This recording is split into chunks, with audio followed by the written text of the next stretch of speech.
And we are back now here with you on the KFYR Plus News Desk. And about 800 million people, or roughly 10% of the world population, are using ChatGPT, according to a recent report. Now, research from a watchdog group reveals that ChatGPT can provide harmful advice to teenagers. ChatGPT will tell 13-year-olds how to get drunk and high and instruct them on how to conceal eating disorders and even compose a heartbreaking suicide letter to parents if asked. Joining me right now is Dr. Ashley Nazan, a mental health expert who takes a holistic approach to healing. Dr. Nazan, welcome to the news desk today. Thank you for your time. Hi, thank you for having me. You got it. So, Doc, can you briefly explain your holistic approach to mental health and how it applies to digital interactions like those with AI? Yes, absolutely. So, at a holistic therapy group, we don't just talk about your symptoms. We'll also dive into what's going on in your environment. If you have a spiritual connection, how's that tie in? Also, family matters, and just overall, how are you feeling physically from a physical health perspective?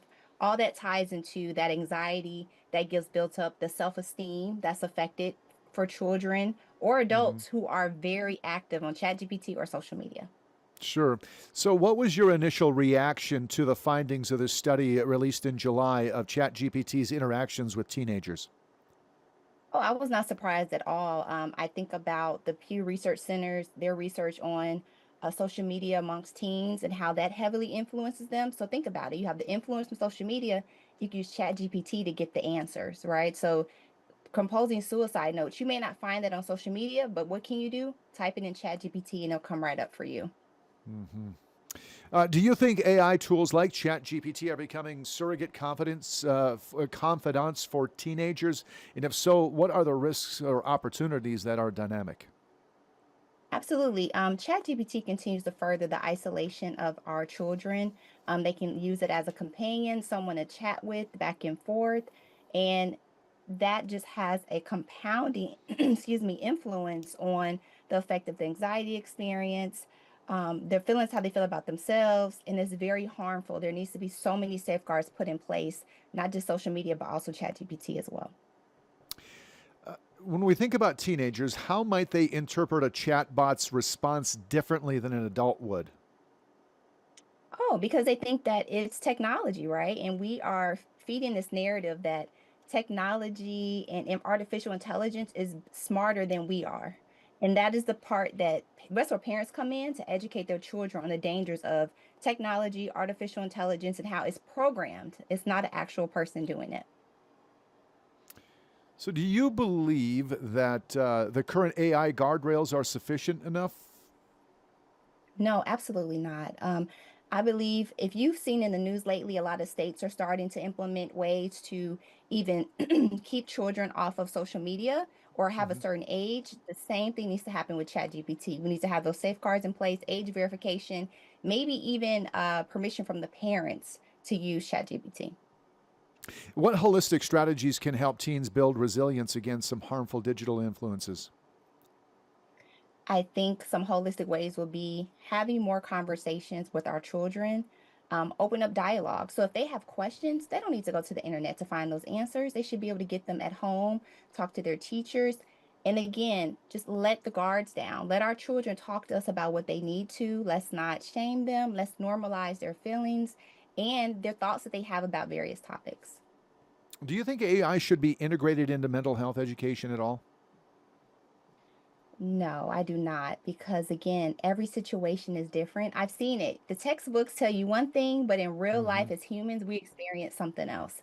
So I think it's helpful, maybe from a perspective of I want to double check some symptoms, but not to actually diagnose. Yeah, you're the third mental health expert that I've talked to that said AI needs to stay out of this. Yes, yes, please. Uh, if parents suspect that their child is using AI to maybe explore harmful behaviors, what should their first steps be? To ask those hard questions. Why are you using AI in the first place? What questions do you have? What can I answer for you? And then explain again how AI is created and how some of those answers are just pulled from random websites on the internet and it may not be true information. What message would you share with teens who may be struggling and turning to AI for answers?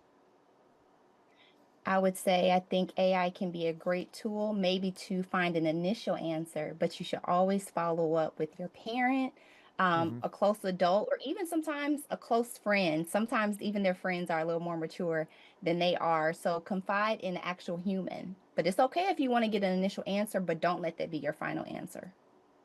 What would you have to say to some of the tech developers who are maybe not fully understanding the psychological impact that their tools are having on young users? I would say maybe it's time for them to start doing some studies amongst teens, maybe some focus groups if possible, and get real answers, and then go to the technology side and develop it. But just developing it without having that human effect is a problem. Before we close down, I'd like to ask what gives you, Dr. Nazan, hope as we navigate the intersection of mental health and technology? What gives me hope would be I'm gonna go back to now that we have lawmakers involved and seeing how technology became harmful to our children. I think that gives us hope that it will further go into the mental health space, meaning we should always have a human there to help us with our human needs. And AI should be a second or third tool that we can just aid us in our success. Thank you, Dr. Nazan, your insight, compassion, and expertise for today. We sure appreciate that. Thank you so much for having me. You got it. All right, 1:36 now at the desk. Let's take a quick break. We're right back here with more on KFYR Plus next.